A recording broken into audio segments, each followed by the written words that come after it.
Hey, it's great to virtually see you today. Really happy to have you join us here at New Day Church, Brandon, Florida. We're in a series called FACETIME, where we're looking at 5 different stories of face-to-face encounters Jesus had with individuals. And today we're going to be looking at a story in John chapter 13. If you follow along in the Bible with me, go ahead and open your Bible there right now. By the way, I want to thank the pastors of Traders Point Church in Indianapolis for their sermon series, where I'm getting much of my inspiration and content for this series. Great church up there. Thank you all.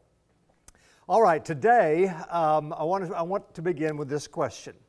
Have you ever had a room full of kids having a sleepover, and they're outside running and playing like crazy all afternoon, all evening, and they come inside, take off their shoes, and fall into the bed? Let me ask you this question. Is it like fresh as a daisy when you open that bedroom door in the morning?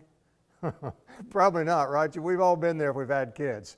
I had a happy birthday wish on my Facebook page last week from a girl who was in our youth group at a church several years ago. Sweetest little girl you can imagine. But one of my most vivid memories of her was on an out-of-state bus trip when we were pretty sure someone had rotten hard-boiled eggs in their luggage. We even started investigating. Have you ever smelled rotten eggs? It turned out it was her socks. Worst smell ever. Parents know what I mean, don't you? All right, today I want to take you to a room that was filled with 24 very stinky feet attached to 12 very confused men. We know them as the disciples, and the room was the last place they would ever congregate all together with Jesus. Now, you're probably familiar with the scene and heard about it and read about it a number of times. These disciples are gathered to celebrate the Passover. That was the celebration of deliverance of the Israelites from Egypt hundreds of years before. And they would have been in a very festive mood, probably joking, laughing. I mean, it is a celebration. And they're probably telling stories like guys will do, trying to outdo each other, you know. In fact, Luke, writing about this same story, tells us that 2 of them were arguing with each other about who was the greatest among the disciples. So there was a lot of testosterone flowing in the room that day when they were gathered. And of course, Jesus is there taking it all in, maybe laughing at some of the stories, but laughing with sort of an underlying somberness. Sort of like when you're trying to be enthusiastic as you read a bedtime story to your small child, but it's difficult because your heart is full of all the, how will I ever pay that bill? How will we ever make it through this crisis? Sort of a thing. Have you been there? Which is probably why Jesus did something in that moment that these men would remember for the rest of their lives. Watch this in verse 1 of chapter 13. John says, just before the Passover feast, Jesus knew that the time had come to leave the world to go to the Father. Having loved His dear companions, He continued to love them right to the end. It was supper time. The devil by now had Judas, son of Simon the Iscariot, firmly in his grip, all set for the betrayal. Jesus knew that the Father had put Him in complete charge of everything, that He came from God, and that He was on His way back to God. Now, right off, John makes it clear that Jesus was fully aware of 3 things. Number 1, that He had power over everything. Number 2, that He was fully God. And number 3, that He was soon to leave the earth and return to the Father. Now watch this. Knowing what He knows about Himself, knowing who He fully is, what does He do? If you knew you were some superhero, not Batman, of course, because I'm Batman, right? So not Batman, but if you knew you were a superhero and you were in this room and you knew about yourself what Jesus knew about Himself, what would you do? How would you respond? With some miracle perhaps? Maybe zap old Judas and change his heart right there on the scene? Or let these men know in no uncertain terms that you are the man, you are the woman? But look what Jesus did in verse 4. He got up from His supper table, set aside His robe, and put on an apron. Then He poured a basin of water and began to wash the feet of the disciples, drying them with His apron. And suffice it to say, this completely threw these disciples for a loop. So watch what happens. Two things this morning. Number one, life is about a towel, not a robe. When Jesus was confronted with a woman caught in the act of adultery, you might remember what he did. He got down in the dirt with her on her level, eye to eye, equal to her, to speak to her.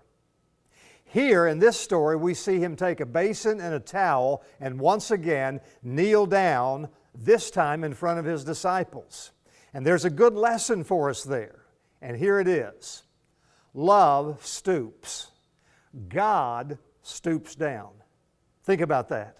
Jesus, the Son of God, on his knees in the dirt and the filth, the maker and creator of all that is, the one who simply spoke and all things came into being, stooping down to wash dirty feet.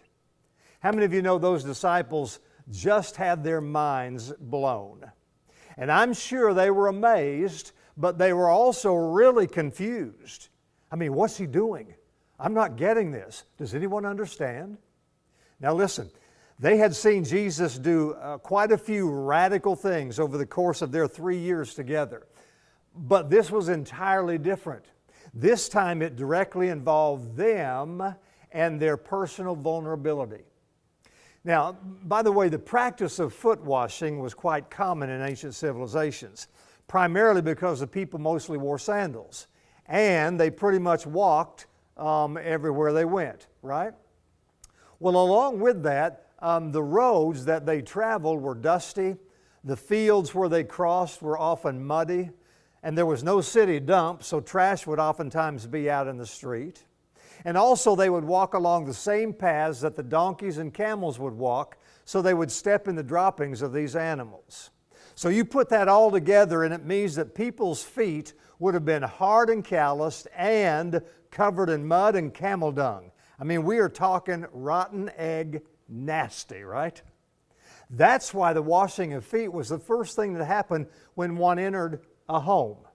And usually that foot washing was done by a servant or someone of lesser status than the one that was being washed. Now, Luke tells us about this story that they were in a borrowed room. That would mean there would be no servant available for them. So these men didn't really know what to do. And no one takes the initiative to wash anyone's feet or even their own feet. So what happens? Well, Jesus himself pushes back from the table and removes his robe and picks up a towel. And so again, these disciples were shocked, to say the least. Listen, have you ever wondered what God looks like? Here's a picture of God. God on earth is a servant. That's why when F.F. Bruce wrote about this moment, he said this: the form of God was not exchanged for the form of a servant. It was revealed in the form of a servant. Isn't that good? In other words, it's not that Jesus acts like a servant right here. It is that Jesus in his essence is a servant. In fact, one time in Mark chapter 10, two of Jesus' disciples, James and John, came to him with a question. They said, "Teacher, we want you to do for us whatever we ask." In other words, hey, we want you to do us a favor. Will you do us a favor? Jesus responded, "What do you want me to do for you?" They replied, "Let one of us sit at your right and the other at your left in your glory." In other words, in heaven one day. Jesus, here's what they were saying. "Jesus, can we be the captain and the co-captain of your team? Can we be important? Can we be great? Will you put us here on the front of the line as the greatest?"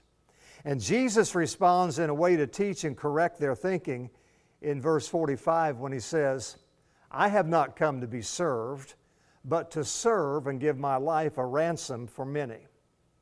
Now let me illustrate that for you. Have you ever had a day at the spa? Men? Never mind. Ladies? Anyway, you go in and the lights are low and everyone speaks in hushed tones like we don't want to upset the karma or whatever, right? And there's this soft music in the background and you drink lots of water with cucumbers in it. And the best thing is this. They give you a robe. Not a t-shirt, No pants on the ground, looking like a fool with your pants on the ground. None of that kind of stuff, right? When you go in there, they give you the robe, and the robe is like symbolic. It's always a lush robe. And it's symbolic that today, this moment is all about you. Your comforts, your wants, your desires. No one else matters at this moment but you. Makes you feel special, doesn't it? Now listen.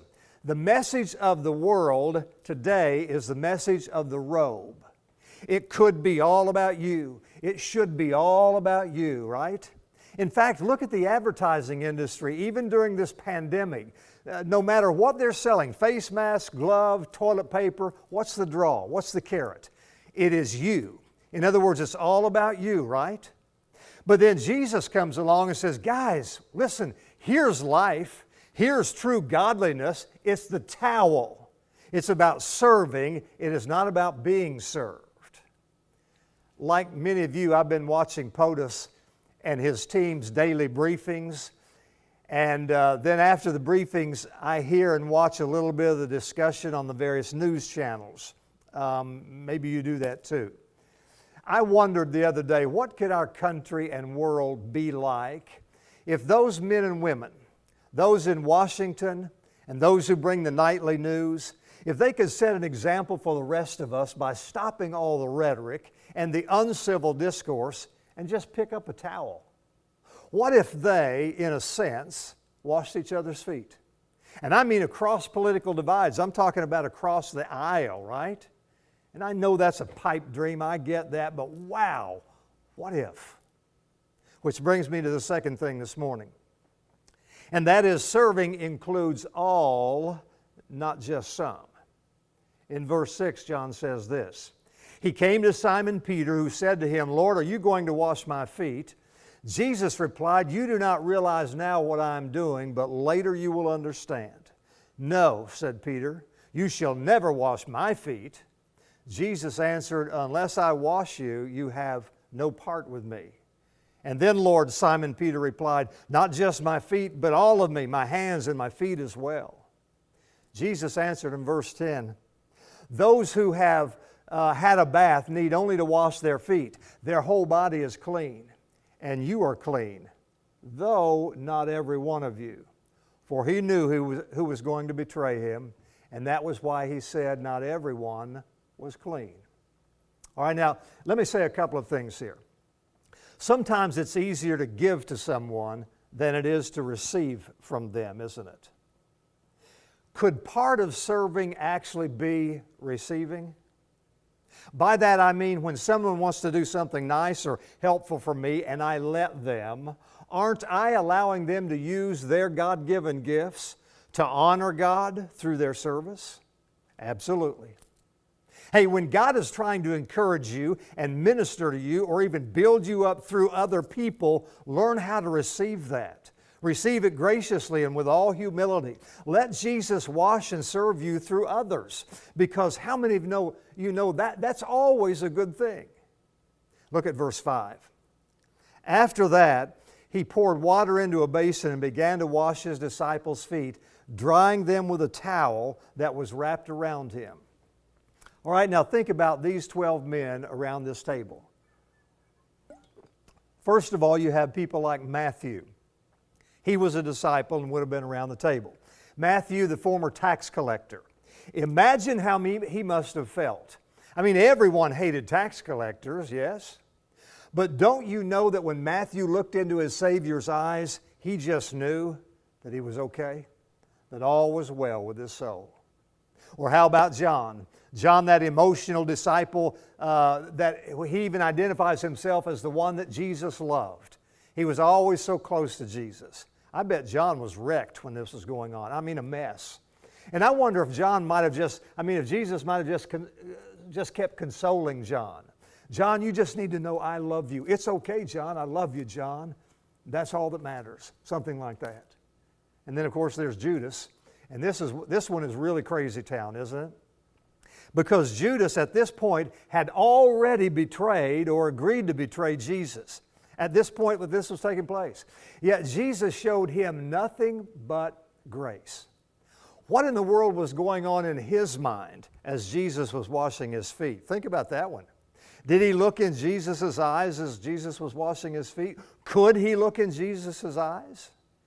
And what about Jesus himself? Think about this. At the time he washed Judas's bare feet, he knew those same feet would soon walk out of that room and betray him. Yet, he washed them anyway. Wow. If ever there was a picture of grace, I'm telling you, right there it is.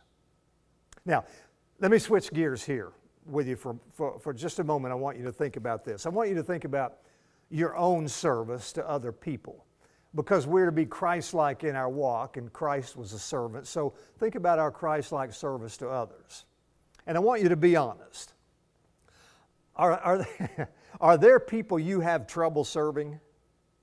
Like people who've hurt you, for instance, or betrayed you, or that one who always takes advantage of you, who never appreciates anything you do for them. You know a person like that, right? It's really difficult serving people like that. But then we read that Jesus washes the feet of Judas. How does that grab you? Listen, husbands or wives, how are you supposed to wash the feet of a spouse who's self-absorbed? It's all about him, or it's all about her. How do you deal with that? How do we as spouses deal with that kind of thing? Or parents, how do you wash the feet of your teenagers? Now there's a bunch of Judases for you, am I right? Teenagers. I mean, they're going to do the opposite of what you tell them to do. And while they're doing the opposite of what you tell them to do, they're going to roll their eyes at you. They're going to treat you like a personal ATM machine, and then they're just going to shrug their shoulders and use whatever, every other word that comes out of their mouth.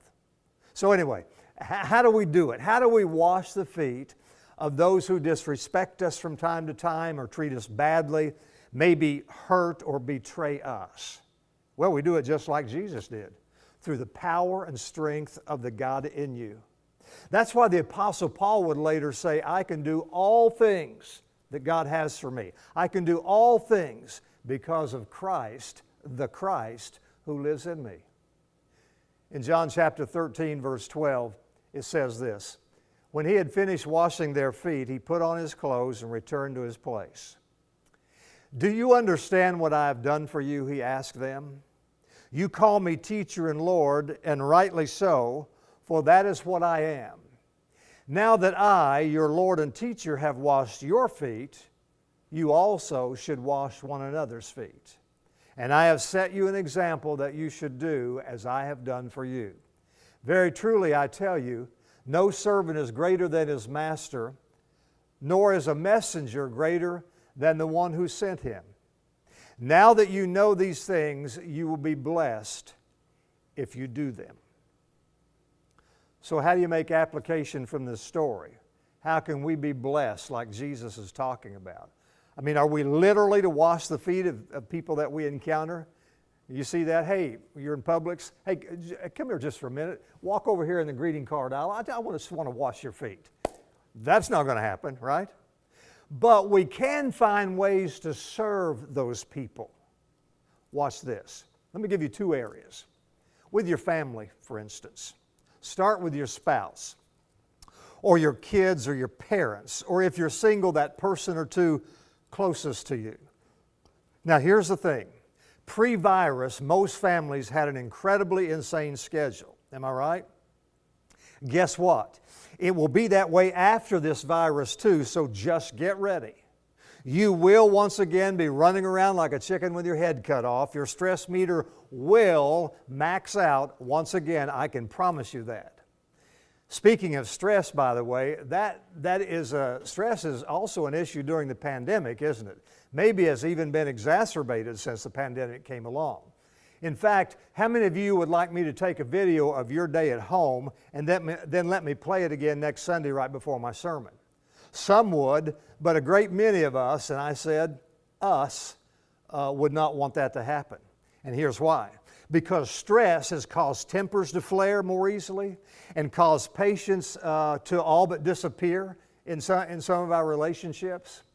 You've heard the phrase, you're getting on my last nerve, right? Some of you don't even have a last nerve anymore, do you? So here's the question for you. What would it do to the stress levels in your relationships if you decided to stop pointing fingers of blame and stop yelling and just start washing feet? In other words, if you start looking for opportunities to meet the other's needs first. If you start serving one another instead of demanding that the other person or persons serves you. And I know this is tough, not easy, a lot easier said than done, believe me, I get that. But it can happen if we really want it to happen. Again, with the God in us. All right, so also think of this, also with others, not just with family, but with others. Take work or school, for instance. For some of you, that's a tough environment. I mean, you got the Antichrist working or sitting right next to you, right? You know that one. Listen, think with me for a moment. What if God has placed you there in that position for this season of your life to wash some feet? What if you're there to serve? Now listen, this is huge. I remind our church often, they have a ministry outside our church that I will never have. And I have a ministry outside our church that they will never have. At work, in our homes, and where we go about our day-to-day. Every other place life takes us, because we have different circles of friends and acquaintances. I have this friend I see often, and he's a train wreck. I mean, he really is. He has some messy areas. Do you know someone with some messy areas? Well, anyway, he knows I'm a pastor, obviously, and we've been friends for a number of years now. And he's also been around church folk long enough to know what we all are supposed to think of people like him. But do you know what? For all these years I've known him, I have never brought up his mess, not once. Now, he has broached the subject more than a few times, which has led us to some things, to talk through some things pretty seriously, good talks. But my point is, not once have I busted his chops or called out his sin. What I have done, however, is wash his feet by simply just loving him for who he is, right where he is, as God's beloved, made in God's image. And he's responded to that. He brings up the subject of his life. He brings up the places where he's struggling. He brings up the questions of, what do I do now? How can I control this sort of a thing? Now, some more religious folk, if they hear me say things like I just did, they would tell me I'm doing a disservice to that man, that I should be calling out his sin and calling out his messiness. And I'm not saying that some things don't need to be called out. They do. There are some things that at times need to be addressed. Hatred, racism, bigotry, prejudice, all those things and more must be called out. I'm not denying that. But what if calling those things out are not nearly as much about saying shame on you as they are about washing feet? Now let me have that sink in just for a moment. In other words, what if we genuinely love and serve and meet each other's needs first? What if we do the stooping and bending down first? Wouldn't that be God-honoring? And wouldn't that have the potential to be the catalyst that maybe turns another person's life around? I think so. What if Democrats and Republicans washed each other's feet? Think about that one. What if straight and LGBTQ washed each other's feet? What if black and white and brown washed each other's feet? And I'll be honest, I don't know to what degree any of that can actually happen, but couldn't we try? Because the same Jesus who served these disciples by washing their feet is the same Jesus who lives in each one of us, right? That's what the Bible teaches us. That's what we preach. He's the same Jesus in us, so yes, we can try. And yes, at least to some degree, we can succeed. You remember from last week the phrase, more of Jesus, less of me, putting others first. We talked about all that last week. More of Jesus, less of me. Let me challenge you with this week. Let's keep practicing that more of Jesus and less of me. And let's keep practicing it by asking God to present opportunities for us this week to serve someone rather than looking for ways that we can be served. It's easy when everything's against you, when we're up under it like we are during this pandemic time with all the economy and everything that goes along with it. It's real easy to want someone to serve me, to minister to me, to build me up, to encourage me. But you know what? The Bible says, what I give, I shall receive. So wouldn't it be a good thing if I served others first, and then before I ever tried to get someone to serve me? And guess what? If we do that, God will intervene and He will do it. I promise you He will. And not only will the person you serve be blessed, guess what? You will be blessed. Again, what you give, you're going to receive. So that's it for today. We'll be back here next week. Let me say this. Let me hear from you this week, all right? Share your serving story with me. Share your foot washing story with me. Send me a message on our website or an email or on social media. And also along with that, let me know your prayer requests, okay? And I look forward to seeing you next week as we conclude this series. I'm going to conclude it with a message called Out on a Limb. It'll be something you don't want to miss, all right? So have a blessed rest of your day. Have a blessed week. I'll see you soon. Bye-bye.